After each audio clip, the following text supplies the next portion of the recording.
వందనం విద్యార్థి అమరులారా వందనం పాదాలకు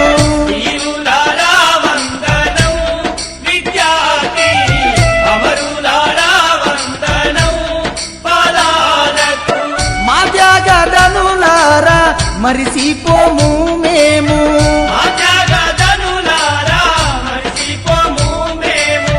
గుండెల్లో గుడి గడుతాం కోరు దండం పెడుతాం వీరులారా వందనం విద్యార్థి అమరులారా వందనం పాదాలకు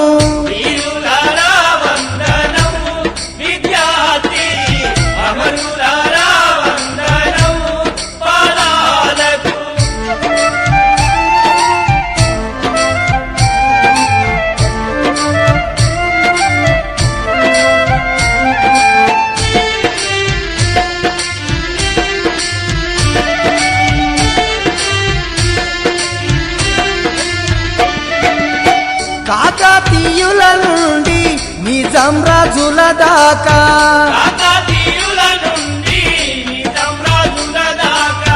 తెలంగాణ ఘనత తెలుసుకున్నారు చరిత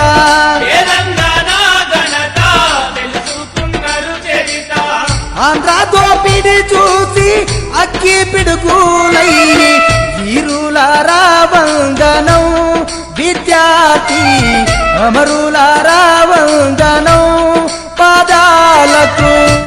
తెలంగాణ స్టేషన్ బాగా ఉచితంగా జరిగేటప్పుడు కేసీఆర్ గారిని ఖమ్మం తీసుకొచ్చినప్పుడు జైలుకి తీసుకుపోయేటప్పుడు రోడ్డుకి అడ్డంగా విద్యార్థి జాయింట్ యాక్షన్ అనేది కమిటీ పెట్టి రోడ్డుకి అడ్డంగా పెద్ద పెద్ద రాళ్ళను పెట్టి దానాయగూడానికి యువతల గ్యాస్ స్టేషన్లో చురుకుగా పాల్గొన్న తర్వాత 2011 హాల్ టికెట్లు చేయటం, తర్వాత ఇక ధర్నా చేయటం, ఇవన్నీ చేయటం కేసీఆర్ పిలుపు మేరకు చేసింది.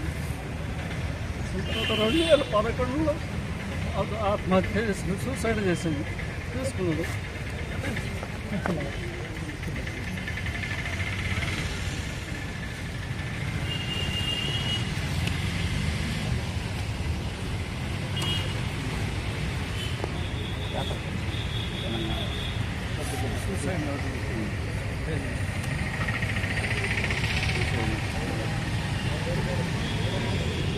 సూసైడ్ నోట్ రాసి తెలంగాణ కోసం బలిదానం వచ్చిందని చెప్పి ఊరేసుకుని చనిపోయింది. చనిపోయిన తర్వాత 2014 తెలంగాణ ప్రభుత్వం అధికారంలోకి వచ్చిన తర్వాత 10 లక్షలు వేణుగోపాల్ భార్యకి జాబ్ ఇచ్చారు.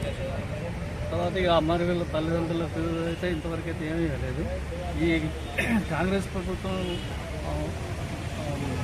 మేనిఫెస్టోలో తెలంగాణ అమరవీళ్ళ కుటుంబాల తల్లిదండ్రులకు 25,000 పెన్షన్, తర్వాత మళ్ళీ డబుల్ బెడ్రూమ్ ఇల్లు, తర్వాత భూమి ఇస్తారని చెప్పి వాగ్దానం చేశారు.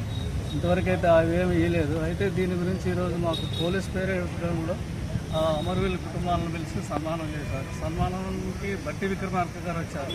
బట్టి విక్రమార్క గారికి మేము అమరవీళ్ళ కుటుంబాలకు ఏదైతే ప్రకటించారో మీరు అవన్నీ మాకు అందేలా చూడాలని చెప్పి ఒక వినతి పత్రం ఇచ్చినాము. అమరవీళ్ళ కుటుంబాలు ఖమ్మం జిల్లాలో 8 మంది ఉన్నారు. ఆ 8 మందిని కలిసి ఒక వినతి పత్రం ఇచ్చి బట్టి గారు అమలు చేస్తామని చెప్పి సన్మానం చేసి చాలా కప్పి కొనుగోలు చేసి మేము ఏదైతే ఇచ్చినామో వాటి కోసం మీరు చేస్తామని చెప్పి హామీ ఇచ్చారు. హామీ ఇచ్చిన తర్వాత ఇప్పుడే వారు వెళ్ళిపోయారు. మేము ఇటు వచ్చి